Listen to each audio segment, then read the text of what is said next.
पहला आश्रम ब्रह्मचर्य आश्रम है सबका, सबका पहला आश्रम ब्रह्मचर्य। फिर जो गृहस्थ वानप्रस्थ सन्यास या ब्रह्मचर्य सीधे सन्यास। बेटा तुम इन नियमों का पालन करो तो तुम्हें ब्रह्म की प्राप्ति होगी। कौन सा सुख है जो तुमको बोलने नहीं देता। मैं तेज से बता रहा हूं कि तुम साधारण जीव नहीं हो जो हमारे पुत्र बने हो, तुम्हारे ब्रह्म तेज से, पर तुम पागल जैसे रहते हो, एक भी शब्द नहीं बोलते हो।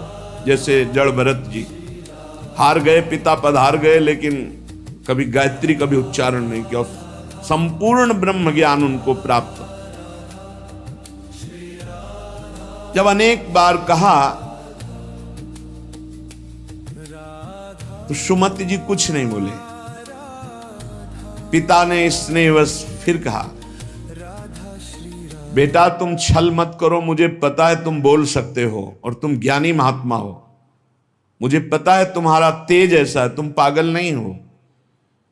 जब बार बार कहा तब सुमति ने हंस दिया और उसका पिताजी ये जो आप उपदेश कर रहे हैं ये बहुत बार बहुत जन्मों में कर चुका हूं।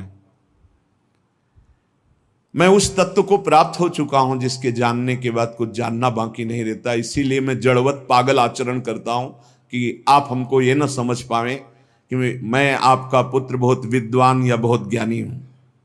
जो आप उपदेश कर रहे हैं बहुत जन्म अनुष्ठान कर चुका हूं। मैं त्रिकालज्ञ हूं, मुझे तीनों कालों का ज्ञान है, भूत भविष्य वर्तमान। त्रिकालज्ञ तब होता है जब भगवत स्वरूप में तदात्म हो जाता है। तो भगवान सर्वज्ञ हैं तो वही सर्वज्ञता अंश रूप में उतरती है तो वो भी सर्वज्ञ हो जाता है। मैंने बहुत से शास्त्रों का ज्ञान प्राप्त किया, वो अक्षरशः मुझे सब भगवत कृपा से स्मृति में व्याप्त है।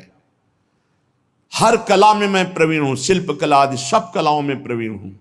मुझे पागल रहने का स्वभाव है कि कोई जान न पावे। इस समय मैं आपके और अपने 10,000 जन्म तक को देख रहा हूं। स्वाभाविक खेद, क्षय, क्षोभ ये हमें स्पर्श भी नहीं कर सकते। संतोष, आनंद, वृद्धि ये सदैव हमारे हृदय में होती रहती है।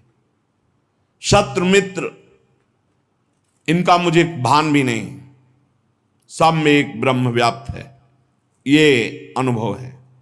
पिताजी आप पत्नी और पुत्र के संयोग वाले हैं।